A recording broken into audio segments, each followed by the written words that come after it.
Oi, oi. Late one coming out on Thursday evening. Within this All Bets video, I will be covering Fans Saturday. Now, I've got a good few fancies for Saturday. Not as much action on the Friday. Been a busy enough afternoon. We are where we are, right? So the content's out there. This will be the video for the 2 days. I'm flying out to Geneva for Saturday morning, so it won't be about for that. And then tomorrow I got a busy old day coming up. I did talk about potentially doing a live stream, doing some trade and stuff. There could be some opportunities tomorrow, to be fair with you. That'll be Friday if you're watching on Friday. But there wasn't that much appetite for it. So given the fact that I've probably got better things to be doing before then, I won't do it now. But if there is an appetite for it, maybe when it comes to jump season or who knows, good Galway, any of that type of stuff, let me know in the comments. And if there's enough of you that want to do it, I'll do it. Otherwise, it's wasting a few hours in it. Anywho, we'll crack on with the stuff in here. I'll try and be as quick as I can because there is 2 days worth going in here. We can quickly touch on today's stuff. Vauban was obviously fourth. I kept saying, didn't I, how bookmakers not doing the extended places, but look, we are where we are. That was a loss. Did the 50 quid each way. Did trade 2.5, so I probably could have bet him to trade him, but yeah, I didn't. Hindsight's a wonderful thing and all that sort of stuff. We did have Port Fairy that won, and a couple of sec as well. That Chesham, whatever it was called, was real close. There was another one that traded about evens, I think, in running. And then Mustabshir ran quite well as well. So I sort of came out the day in, and I think I probably was about level. I did have a couple of trades on dogs tonight, which didn't go to plan. So on the day, lost a couple of quid. But yeah, we've got a few bets going in Saturday. I really fancy one. We'll have to see how it goes. Obviously, bet responsibly.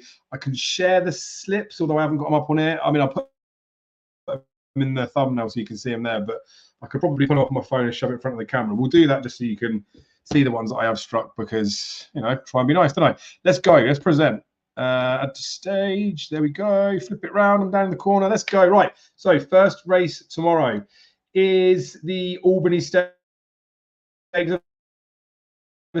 Helpful, to be fair. The one that beat the Sugar Cow, whatever his name was, came drawn from stall 15, where I said that was the range for the draw. But Albany Stakes, that would have won last time out, unbeaten, weren't the favourite. 7 of the last 10 winners were drawn stalls 13 to 17, but the last 3 weren't. They were drawn into 2, 4, and 8. Favourite Fairy Godmother is drawn in stall 6, so worked with the last few, but not on that 13 to 17 sort of route. I wasn't sure if I was going to have a bet in this race, to be honest with you, but I'm tempted to have a go on Liberalised for Carl Burke. 4 places up for grabs. It's hard. There's not a lot of forms to go by. Only got an RPR of 77, but ran nicely. If you go back and watch it, I sort of just one of those horses that ran with a bit of a, I don't know, a bit eye-catching. Not so good as Moorland. Obviously, did go quite close, but look, all of these have got the potential to improve. It's 25 to 1, 4 places up for grabs. Do I feel confident enough to be sticking a reasonable sum each way? And by that, I mean like 25 each way. No would be the answer. So that potentially would have been one of the trading opportunities. Whether I bet it each way or not, I don't know, but probably not. For the purpose of this, let's say we're leaving it alone. Commonwealth Cup, unfortunately, Van Dijk isn't in here. Race was introduced in 2015, but 7 of the last 9 winners were single figure priced. They were drawn in stall 8 or lower, which helps for the main players anyway. Rate 113 plus, so that's only Inish Sharon, I believe. 7 of the last 9 winners had a group win, and they'd had a run that season. 5 of those 7 had actually won a race. I mean, all the boxes do lead towards Inish Sharon. I guess to firm ground would be slight question mark, but it's not enough to be like, well, is the horse not going to be able to do it? First time run behind Bedham Justin, big price. That was on Good to Firm. Seemed okay then. I just know it's a shorter trip now. Yeah, probably deserved favourite, but I'm not interested. Drop back from the 2,000 guineas in trip. I'd have been all over Van Dijk in this one, so favourite short enough. I'll leave that race alone as well. Then we move on to the third race, which is the Coronation Stakes. If you're looking at the cheat sheet, which I'll put in the description, that race order, Duke of Edinburgh Coronation Stakes, the long way around. I think they've changed the running order in the past, but Coronation Stakes, 9 of the last 10 winners were priced 11 to 2 or shorter. They had been beaten that season, or they hadn't even run. 8 of the last 10 winners were in the first 3 in the betting, and 8 of the last 10 winners had an official rating of 110 plus. So box ticked for all of the ones towards the head of the market, but I have had a wager in here. I have bet Opera Singer in this, touched on her as a horse in the Group 1 previews that I did for GG Weekend Watch. Now, I appreciate the price is shortening, but we are where we are with her.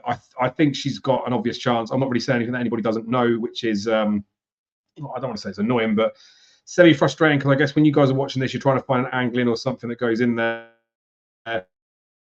With this bet, I have had, that'll peel it up. I don't know if the focus will work on it or not. And I'm in the bottom corner, and so see if I can flick it back.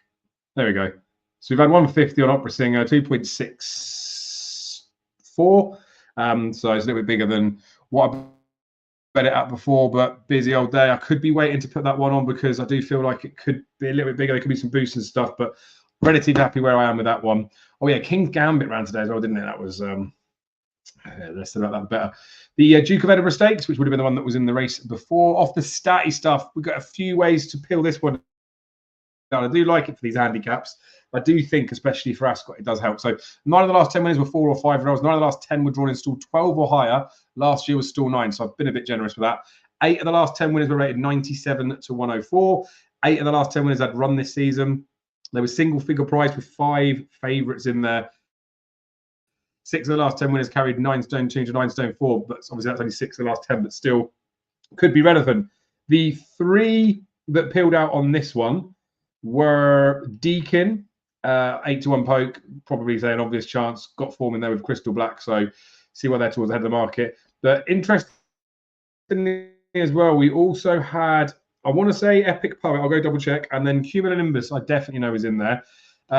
That's had change of yards, and I think so is Epic Poet. I want to check if that's the ones. I can peel it up here because I whittled them down and removed them. Yeah, Epic Poet, Deacon, and Cumulonimbus. So they're throwing everything at this one here, and this will be having his first couple of runs for David O'Mara, but on old form looks all right. So Deacon, Epic Poet, and Cumulonimbus are the 3 that are of interest, especially if you're playing place pools or something.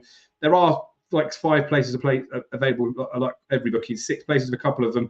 I don't know if I'd want to have a go on those bigger ones. Again, from a trade perspective, I might want to play them at bigger prices to think I could get out a little bit shorter, but maybe a race I wouldn't really go for. For those who did watch the GG Group 1 preview, they asked us for anything from anywhere else. We did look at Fairbanks. Now, this is a friend of mine who put us onto this, George, who's been on the show a long time ago. If he cracks out and go type merchant, if they do that sort of tactics again, which they did last penultimate start when Ocean was on, it worked. The catch me if you can type stuff. So that could happen again. We bet him in the Copper Horse, which was 1 mile 6 to be fair. This would be a better like suit to the trip, 20 to 1 poke. I mean, that would be on my radar as well. So I'd probably be looking at playing Deacon, Fairbanks, Epic Poet, Cumulonimbus in the sort of tote pools. Maybe do like play spots. I mean, forecast and tri-cast with them. But yeah, nothing too exciting, nothing too fair in there. But I want to give those ones a mention because if you were having thoughts or add them on your shortlist, then we might as well add them as well. The Phillies Handicap Sandringham is 9 out of the last 10 winners had raced. 8 of the last 10 winners had raced at 1 mile. So the last 10 winners had raced more than once this season, had won this season, and 7 of the last were favourite or second favourite. So Everlasting isn't second favourite, top price 12 to 1 out there, but Everlasting would have been the one that I would have sat with in this particular race. Has got a visor on for the first time, but they did the same thing with Port Fairy today. And it worked. Not saying that exactly will work with this horse, but I like it. I don't think the 12 to 1 is representative of his chance. Big as at 8 places up for grabs on the each way terms. There's 6s and 7s in there. There were a couple of his horses, Ryan Moore, Chantilly, for example, he didn't really ride to the finish as well. So do be careful when you're betting those each way combination sort of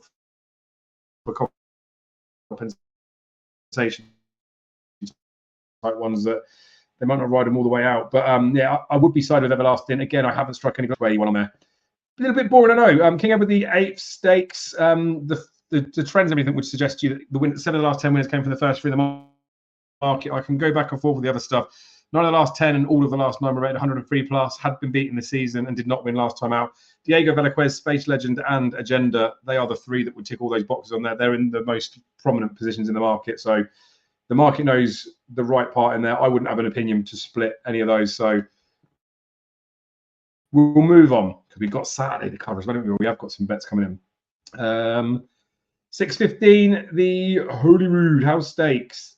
This one, Dear Hole, was the one that came out. Now, we've only had this race being introduced since 2020, so we've only got 4 runners to go by. But they had 3 or 4 runs. They were carrying 8 stone 8 to 9 stone 1.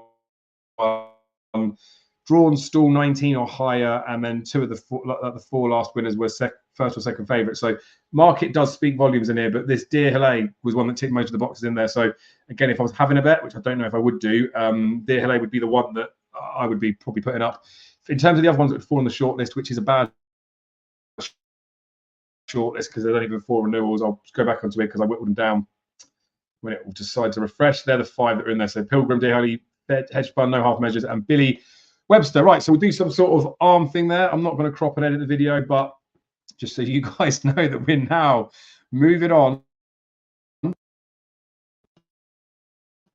to these, which you'll be pleased to know. And again, I'll put a link in the description to the cheat sheets. I genuinely do think they're helpful for meetings like this. They were good at Cheltenham as well. I know it's not the be all and end all for making a decision, but sometimes it can help.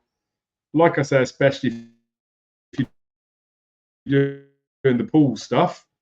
It's all going a little bit slow at the minute. Let's pick it up. Right. Yeah, Chesham Stakes. Now, this is one where if I read the statty bits off, again, I don't want to say it's obvious, but it feels a little bit obvious, right? Likely to have had just one run and preferably just one run. So ideally, you want a horse that has only had the one start. If you look at the trend perspective, respect Aidan O'Brien and Ryan Moore. So whatever that combination of picture in it, which is Bedtime Story, you've got to respect that. And the favourite is likely to at least play. So Bedtime Story, very obvious favourite, deserves to be right up there.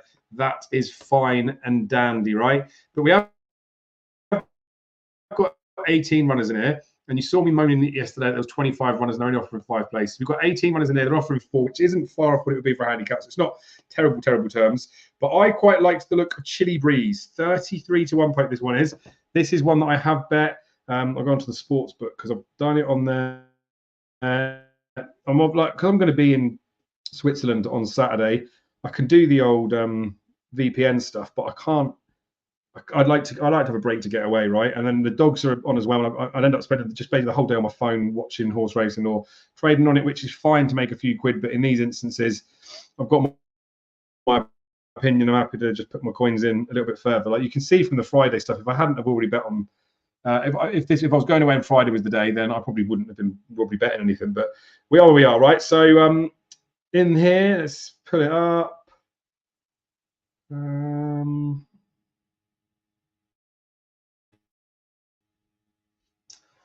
Maybe we haven't got Chili Breeze yet. Why didn't I do Chili Breeze yet? Well, that's funny, isn't it? I mean, it's reminded me I need to go and bet it now. I'm sure I did the 3. Oh, I got the 3 of them. Anyway, it's bad content, right? I need to get Chili Breeze bet. The Chili Breeze at 33 to 1 will be one. There's 3 other ones that I've put up at prices, or I will be putting up at prices within this video, and I'm going to do each way doubles on them, just because. Well, I'll do each way doubles and each way trebles and an each way fourfold, but just because, you know, like if you get lucky and hit the dart on a couple of them. But Chili Breeze is interesting because it's got the form line that goes through TJ, that, you know, that horse Russia Bar 1 at 80 to 1. First time up, this horse was not ready to run, came last to 4, crap race to be fair, but 9 days they turned it around on bad ground.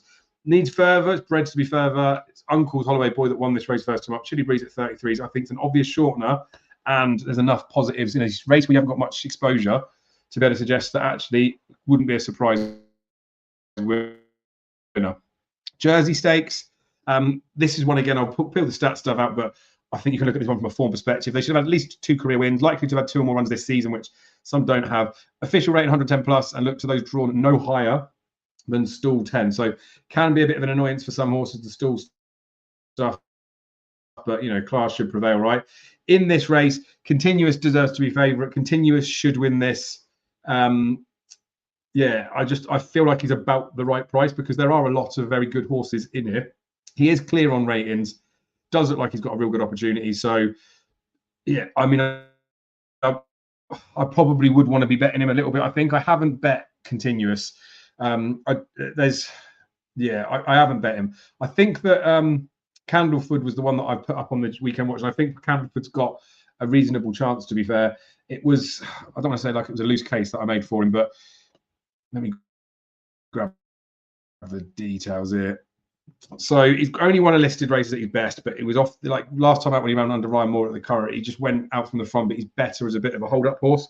His RPRs, he's posted like 114s last year, which are better than what Middle Earth was able to do last season. Should come on from the run first time up, I think. And as got decent form round here. Was third behind Hamish on Champions Day. Admittedly, that was a Group 3, but it was an eye catcher that day. Won a race when it beat Ajero and was disqualified when second and carrying like a lighter weight. So we know he likes it round here. I think Candleford is a reasonable bet at a price. I don't know. I felt like I was getting 4 places up for grabs when I did it, but obviously not. I don't think I was. I'm probably getting myself. I haven't bet it. Yeah. Yeah, it was more of an in for Candleford for the sake of probably like a little bit of a bet, I guess. Yeah. I don't know. See, now this is why it's good to look through stuff, because I might end up having a couple of good on continuous, to be honest with you. The next race we move on to the 3:45, which is the QE2 Jubilee Stakes. Mit Bahi and Believin are the 2 that I've played. Looks an all right race, to be fair. Mit Bahi beat Regional over 6 furlong, which I think is Regional's trip, even though that came second earlier in the week. Believin ran really well 5 furlongs again earlier in the week. That's twice now at 5 furlong where she's come out the gates fine and she's run well. But I think she is better at 6 furlongs too. And she hasn't really been coming out the stalls well before. She's been reaming a couple of times. The only other time she ran at 5 furlongs, she was real bad. Race was over. So obviously the quick turnaround could be a thing, but I've just split stakes on them. I've only had 12.50 wins on them. In Candleford as well, I've had 12.50 each way. Kind of a little bit on review. I feel like I want to get something on continuous. I don't know if I've said that a couple of times yet. Right, the 4:25 Jersey Stakes, another group race. So friends and stuff are on there. But when you've got horses like River Tiber and Hatam going against each other, right? These are Group 1 horses, or at worst, Group 2 horses running in a Group 3. They're just better than everyone else in the field. So those 2 will be in the first 4. I've pretty much got no doubt of that. But Zoom was a horse that I feel like I can make a little bit of a case for. Was favourite at Epsom, right, and was just crap. That was the Surrey Stakes, wasn't it? But he ran in the Greenham before, and the form of the Greenham was bad, but I thought he ran pretty well that day. Zoo Stars do handle the quicker ground as well, although his mum did want a bit of cut in the ground. I just think the 33 and 40 to 1 about him is just really saying he's got no chance. And I think if he had a run better at Epsom, which I'm happy to put a line through, then he would be sort of half the price. So took a little bit of a swing on him. It's a 12.50 each way on him. I wouldn't even necessarily encourage you to be following me in, but got to give it a mention anyway. It's between the front 2 in the market, surely. But Hartum's got such a gutsy attitude. I don't think I could bring myself to be back in River Tiber against him. But again, thinking this, like I do think I'm going to have a go on continuous, to be honest with you. In the Wokingham Stakes, this was one where I did look at stats and trends on this one as well, so it did help out a little bit. I'll read some of those out. Would have run at Ascot, should have probably run, but hasn't won this season. Look for double-figure price runners. Preference to horses carrying 8 stone 13 and 9 stone 3. So Mum's Tipple has got Sean Levy booked up. Mum's Tipple was that big money potential purchase that never actually got sold after York, wasn't it? And she hasn't won this season. Was real close under Sean Levy. Admittedly over 7 furlongs, but ran well under Ryan Moore over 6 furlongs at Newmarket when Desert Cop was just thrown in. £7 spin with Desert Cop now. Run off 102 on the all-weather one, was beaten ahead, but 95 on the flat because it's rated differently, isn't it? Real good, reasonable course from at least one first time up here when then going on to Ascot. Like, I think there's enough in there to say that 20 to 1 is too big a price. There's 6 places up for grabs. Some places offering 8. So when I whittled it down, Mum's Tipple was the one that came out on top, and I kind of liked her before anyway. The Golden Gate Stakes, I've just completely and utterly left alone. In terms of trends on that one, we can probably do that. There's only been 4 renewals of it, but we're likely to have won this season. Official rating of 90 to 95 and drawn still 13 or higher. So it doesn't really whittle it down. Hand of God is the one that ticks all the boxes of those, but I'm looking at like 75% stats. 3 of the last 4 ticked all of those boxes. He's there to be found in the market. You probably just say he's that short for a reason. You've seen a couple of good things get backed and go in, so probably does go and win the race. But yeah, I just thought I'd leave that one alone. Now here's one where I have had a reasonable bet on. And yeah, I've asked a couple of people's opinion. I've been blanked by one of them, but it's like busy, fine. In any way, shape, or form, saying it's like a dig, busy and all that sort of stuff. But I've had my bet on anyway, which I was going to do regardless. But I really think this Queenstown's a massive, massive price. Of course, Kiprios has come and won today, but I thought it before then as well, right? This is a conditions race, so not even the class of like listed or any of that type of stuff. And because it's a conditions race, depending on what type of races you've won, depends on what sort of weight you carry. So Dawn Rising, we can see in here 105 is an official rating, and Queenstown's 107, but Queenstown gets £4 from Dawn Rising. And then Run for Oscar, behind him in the betting gives him £1. Gives Queenstown £1. So mad, isn't it? I mean, I think it's mad. The way that they carried in the last couple of times they ran against each other, because some of these have been behind when Queenstown's been running up the arse of Kyprios. The first time as well, I think it was the Vintage Crop Stakes. They were miles behind as well, Dawn Rise and Ron Frosca, and Postilio as well. Now, I know they would have been going for a bounce out, sort of just working their way into this, but it doesn't make a difference to their marks because it's not the way that the race is set up. Ryan Moore's up top this one. He was on Dawn Rising last year. It's just mad. I just think this horse is miles better than a lot of the horses in it. Now, look, Tascan, and Trushan. Trushan's got to give tons of weight away. Tashcan would be a tiny bit of a worry because of the rating, but both those horses really do want bad ground, and they're going to be pulled as far as I'm concerned. Like, I just can't see them running it, and if they do, I wouldn't really fancy them, but we'll see how they go. It's probably the right price if those two stay in, so obviously there would be rule falls that get applied, but I thought the 7-2 about this horse was way too big. There are 4 places up for grabs of a couple of bookies. I know Betfred are doing it, but they could be non-runners, and I think those terms could change. So with the purpose that I won't be about, I've had 250 quid on Queenstown. I'll pull that up so you can see. I'll change this as well. Not that anyone doesn't believe me, do they? But let me just go to that. That's the Queen Journey for the Derby. It didn't work out. There's Queenstown for 200, and then I got 50 on Sky Bet, which I could pull up. I'm sure you can imagine that if I've shown you the 200, the bulk of the bet, then why would I be lying about the rest of it? So that's where we are with that one. They're the bets. Like I say, we'll leave sort of it as that. I think I'm going to have some money on continuous as well. So it's 13-8. What sort of price is he on the exchange for now? Just because while we're recording, that's to see if we can tie things up a bit. 2.6. So yeah, short on here than there. I mean, I've got some money to pick up from Hills, so I could have a go in the shop on that. I think I probably will bet continuous. I might have 80 on to win the 130, and obviously I've already bet Candleford each way as well as a bit of a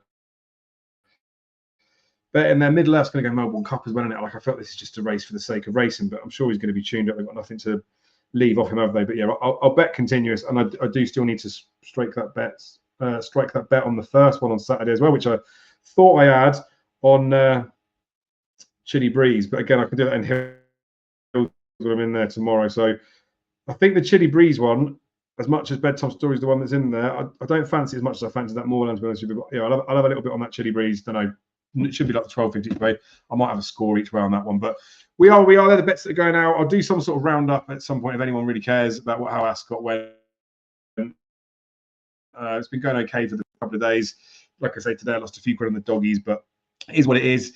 Had the play spot up yesterday, so that was a few £100 returns. That was quite nice of a small stakes. So yeah, it's been ticking over, especially considering it's flat. I don't get as involved in this as I do with the National Hunt stuff, but I am this year. Yeah, we are. The GG weekend watch is out, so if you haven't seen that, go and have a watch. That's good watch. Andrew's got some good insights in there as well. I'll give you a bit more depth and reasoning behind some of these. Pray for Queenstown on Saturday. I don't even know if I can be bothered to watch the race on Saturday. I might just turn my phone off and read a couple of good books and enjoy nature in Geneva. But yeah, be lucky. Good luck with what you're doing. If you do want to drop any comments, then chuck them in there. I'll get through them when I'm in the airport or something, reply to everything that's in there. I do read all the comments.